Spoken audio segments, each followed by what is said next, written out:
Saya Ranrain. Hari ini saya akan membahas tentang pembangunan berkelanjutan. Ada yang sudah tahu apa itu pembangunan berkelanjutan?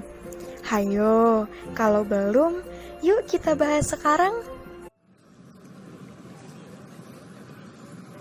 Menurut Hill Fauzi tahun 2004, konsep berkelanjutan paling tidak memiliki dua dimensi. Di antaranya adalah dimensi waktu, karena pembangunan berkelanjutan tidak lain menyangkut apa yang akan terjadi di masa yang akan datang.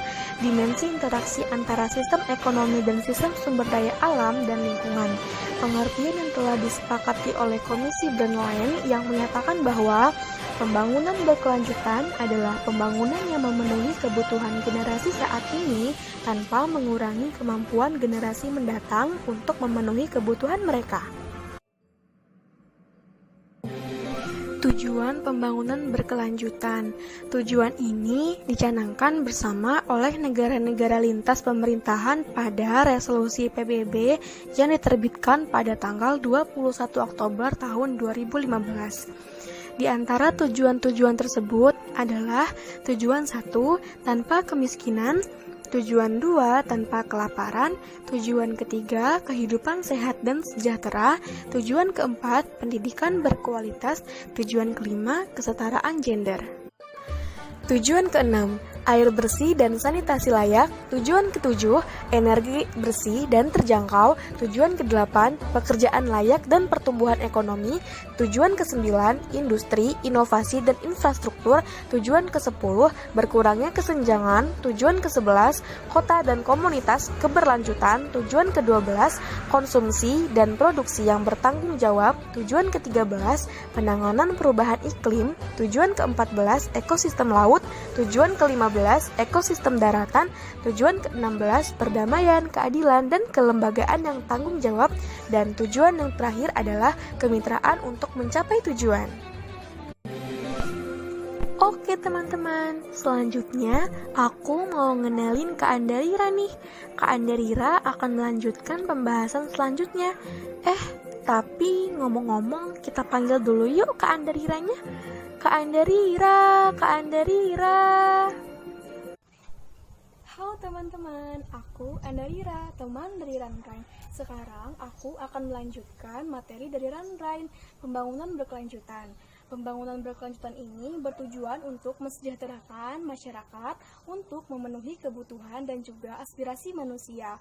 Pembangunan ini dapat kita lihat dalam 3 kriteria. Yang pertama, tidak ada pemborosan penggunaan sumber daya alam. Yang kedua, tidak ada polusi ataupun dampak lingkungan lainnya. Yang ketiga, kegiatannya harus meningkatkan usable resource atau sebagainya. Nah, pentingnya pembangunan berkelanjutan sudah tertuang dalam Al-Quran surat Al-Baqarah ayat 60 yang bunyinya A'udzu billahi minasyaitonir rajim.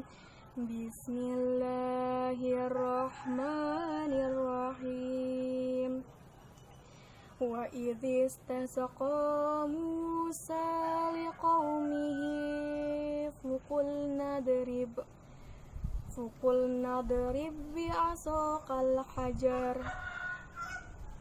Fusfajarat husnata arasaqu ain Qad alima kullu unasim yashrabuhum Kulu wasyawrabu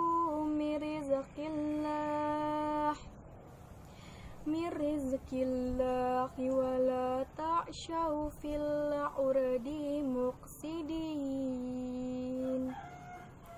yang artinya, dan ingatlah ketika Musa memohon air untuk kaumnya. Lalu kami berfirman, pukullah batu itu dengan tongkatmu, lalu memancarlah daripadanya 12 mata air. Sungguh, tiap-tiap suku telah mengetahui tempat minumnya masing-masing. Makan dan minumlah rezeki yang diberikan Allah, dan janganlah kamu berkeliaran di muka bumi dengan berbuat kerusakan. Dari ayat di atas atau ayat yang sudah saya bacakan tadi, kita mendapatkan amanat dari Allah Subhanahu wa Ta'ala bahwa kita sebagai manusia haruslah menjaga muka bumi ini dengan selamat dan juga sejahtera. Mengapa demikian?